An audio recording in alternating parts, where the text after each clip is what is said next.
Y'all know how I used to get on here. What's it been? How many years has it been? At least for the last 3 years, I've been doing this with this very same subject. And there are some people that know this and they know why. And it's like this bag of mixed emotions, like, oh my God, it's just so painful. And I know that I've posted so much stuff that everybody's got bits and pieces. It's like, I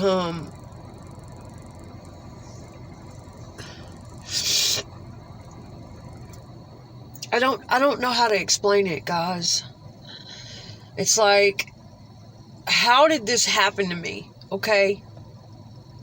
And I've got people going, look, like, I've got to feel stupid inside. I feel stupid inside all the time because I kept staying with somebody and loving somebody that wasn't really able to love me back. It's hard to explain.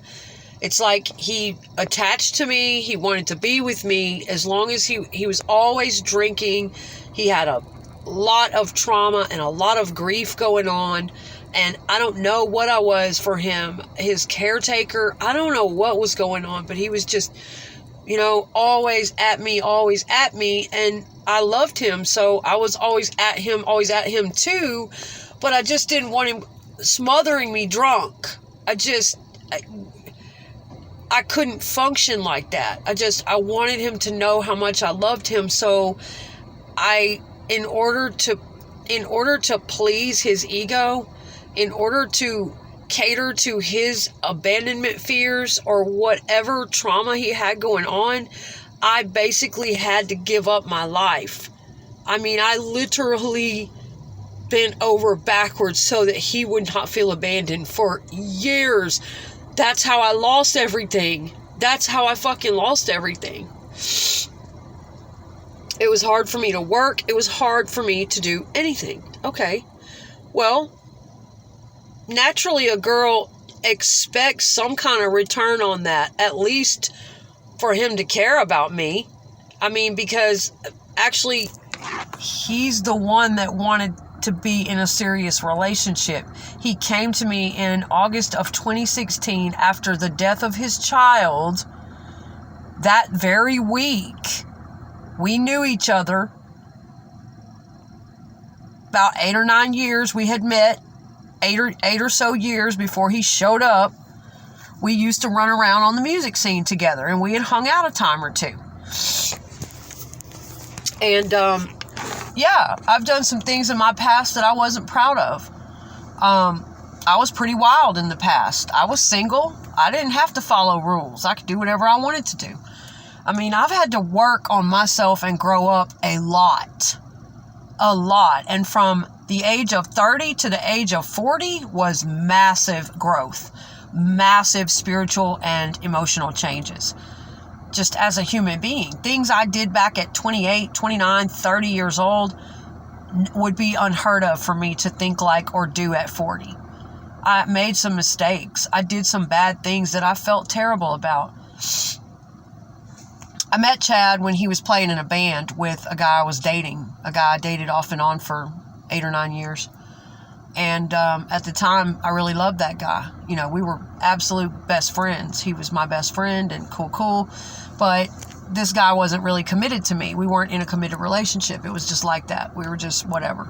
And, well, Chad was in the band. And, I don't know, we talked here and there. And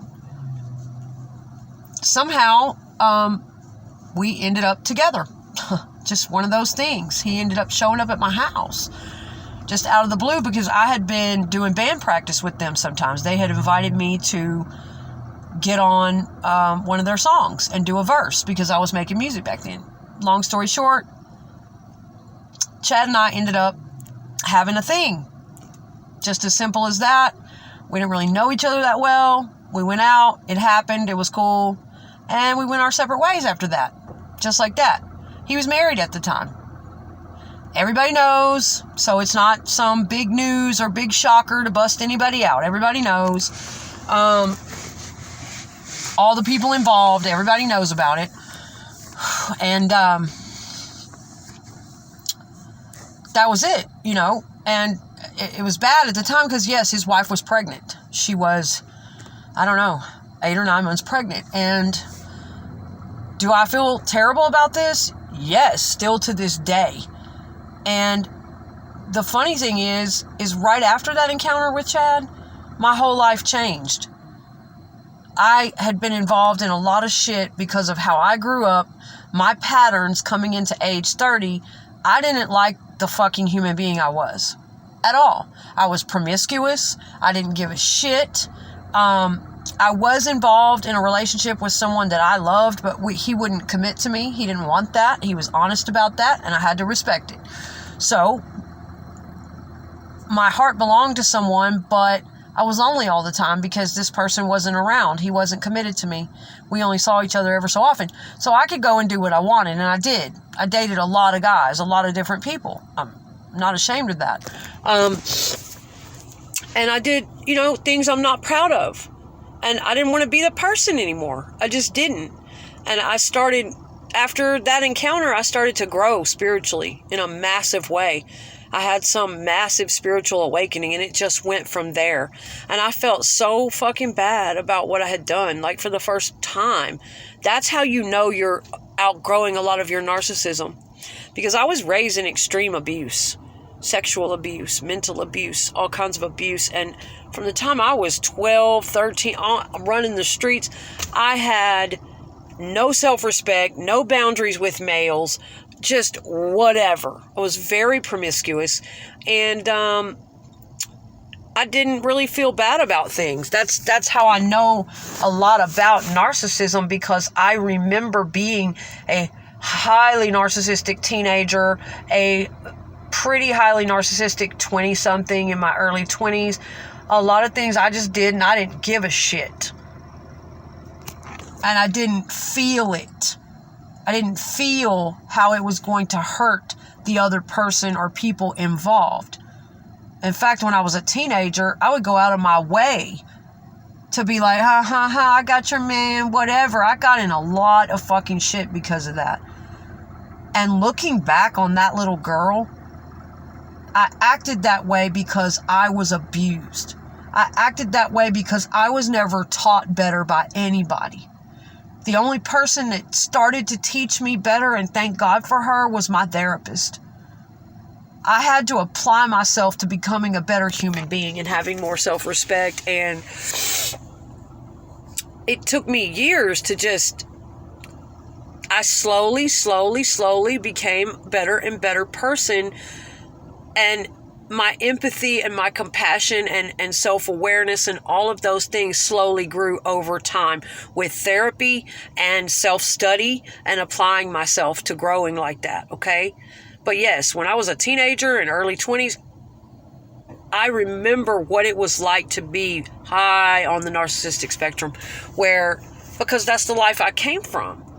I was in the streets. I was around criminals. I was around thieves. I was around, you name it, whatever the fuck ever. And I had been abused, and I had all this trauma in my brain. I was programmed a certain way, and I had low self-esteem, very bad low self-esteem, especially as a young girl and a teenager. I just felt so awful about myself all the time. It wasn't until I started getting 17, 18, 19, 20, I started feeling a little bit better about myself. But yeah, I did a lot of things I wasn't proud of. So anyway, getting close to 30, I remember the spiritual change. I remember what it felt like when that shit kicked off, to start feeling more empathy for other people, because I was so bad up until about 28 or 30. I just didn't give a shit.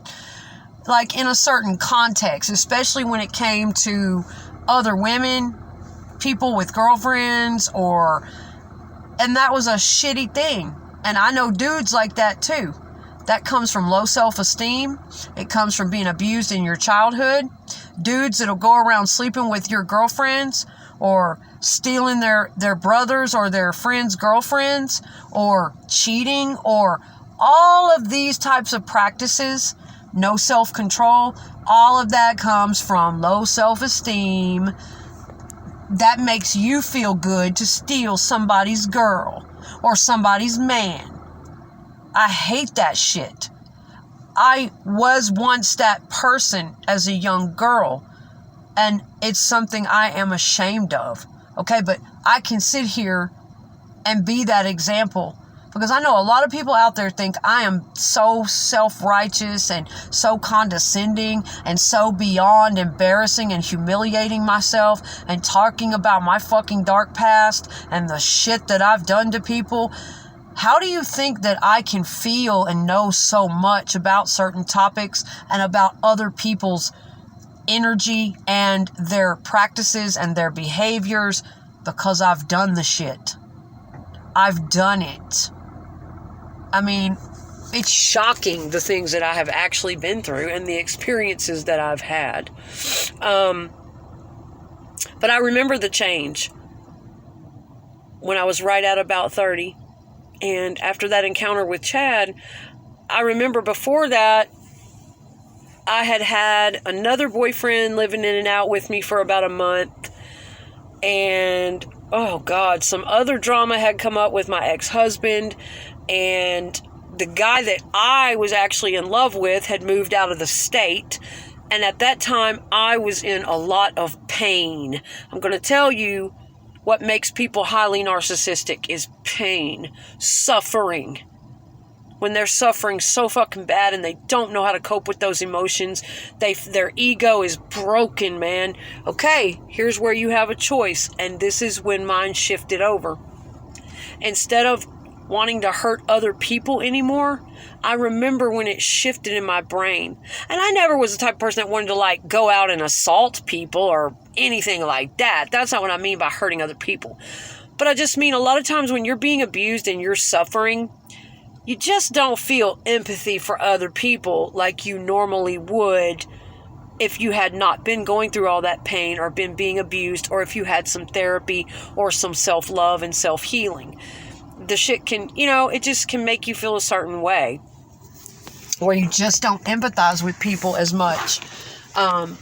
You can't feel for other people's feelings as much. I don't know any other way to describe it. You just kind of have this attitude like, what are they so fucking happy for? I'm telling you, I know the mentality because I fucking had it as a child. I had it as a teenager and a young adult. That envious, what are they so happy for? If I can't be fucking happy, fuck them. I take what I want. I demand what I fucking want. Give me some money. I need it now. I can admit that I was like that. I've made a lot of mistakes in my life when I was younger. But a person who's really high on the narcissistic spectrum, that's why I want to be this example. Because they carry so much toxic shame that they are afraid to expose themselves like that and take accountability for who they used to be, what mistakes they made, how ugly it might have been. Because they're so afraid. They want people to see them as good, and they're afraid if they tell you that and they take account for that. It takes a lot of confidence to do that. It takes a lot of self-love to admit those filthy, dirty, dark fucking secrets that you're not proud of. It takes a lot of confidence in knowing who you are now, that you have become a better human being, and that you have 100% faith in yourself. See, that's why a high-level narcissist hides in the shadows and they won't take accountability for that stuff, because they have no faith in the changes. They know they haven't changed any. They know that they're still doing that shady shit. Narcissistic human beings don't grow. They don't grow emotionally, spiritually. They don't become different people as far as building onto It's hard to explain. They just don't. A lot of them might be 45 years old and they still think the same way that they did at 13. Emotionally. Yep. Still pulling the same antics. Yeah.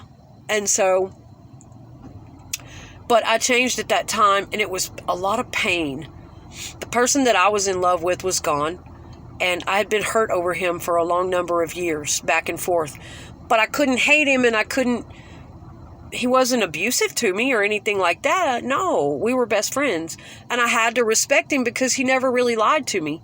He never tried to play me. I mean, he might have pulled some shit on me a couple times, but I actually saw so much growth in that dude. Like, if I see growth in a human being over the years and they're really trying and they're not really pulling the same shitty antics on me they were last year, I'm cool with you, bro. Okay? I'm cool with you. I don't have any problem with you. I gotta respect a dude that just tells me straight up, hey, I'm not looking for a girlfriend, okay? We could chill, but I'm not trying to get all caught up in a serious... Okay. Now, it might hurt, but I have to respect that fucking honesty. Was I hurt by that dude over the years? Yes, the fuck I was. It caused me a lot of fucking pain, but I learned a lot from him too. And to this day, I can't hate him. I have to respect his fucking honesty, even though I thought he was a jerk sometimes. Sometimes we got into it. Sometimes there were some shitty things that went down. It hurt me bad. But all in all, I have to respect his honesty. I respect a man that says that's just straight up like that. He gives you a choice. He doesn't try to trap you. He doesn't try to manipulate you. He doesn't try to play some character that he's fucking not. Shit. That's my homie. I appreciate somebody caring about me at least that much. At least care about me enough to spare me all that emotional and mental anguish that you could take me down through there with, like my last situation did for almost 6 years. Don't play all that bullshit if that's not really what you're going to be able to do. You know? It's like I saw the spiritual growth in that other person, though. I think he may have pulled that angle a couple times on me. But it's like, we didn't really hang out like every day. And it's like we'd see each other every few weeks or something. And he was like me. It was like we could have been twins mentally and emotionally. It was weird. He grew as rapidly as I was. He read a lot. He studied a lot. He was very spiritual. And hell, every 2 or 3 weeks, he would have, a whole new improvement to himself, to his order of operations, to his knowledge. And I admired that so fucking much.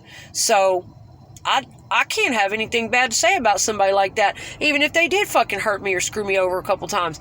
Hey, all is forgiven, brah. Whatever.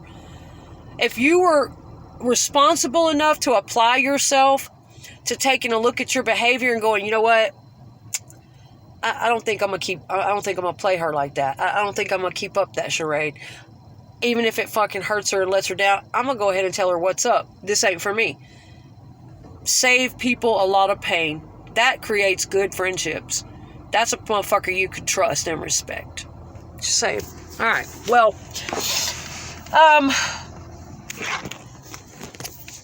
but yeah, I forgot what this whole video was about now. Oh, it was just kind of about, we don't have to carry toxic shame. We've all done something in our past that we regret or feel bad about or are ashamed of. I could sit here all night and talk about the things that I still ache and hurt about to this day, that I did or said or pulled or something on other people. Pain and grief from the past, okay? But it's all about identifying those things, admitting those things, getting them out there, working through them somehow, somewhere, talk to somebody, take ownership of it, and then forgive yourself.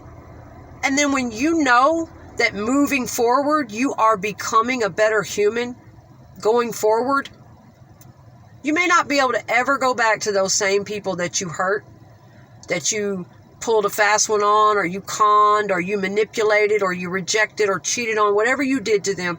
You may not be able to go back to that same person and fix it. They might be passed away. They might be out of state. Whatever. It might be not a good, safe thing to go see them. We can't always make amends to people physically, right in their face or whatever. But the way you do that is you change that behavior, you forgive yourself, and going forward, you don't do that same behavior to anyone ever again. You learn that you don't want to inflict anything like that on anyone ever again. And that's how you do that. That's where you don't carry all that toxic shame that a high-level narcissist is still hiding under. That's why they hate to self-reflect. That's why they hate to even be in their own skin, because all that stuff is in there and they don't know how to cope with it. They can't regulate their own emotions. It's just kind of a nightmare for a high-level narcissist. And they have to stay distracted all the time with something.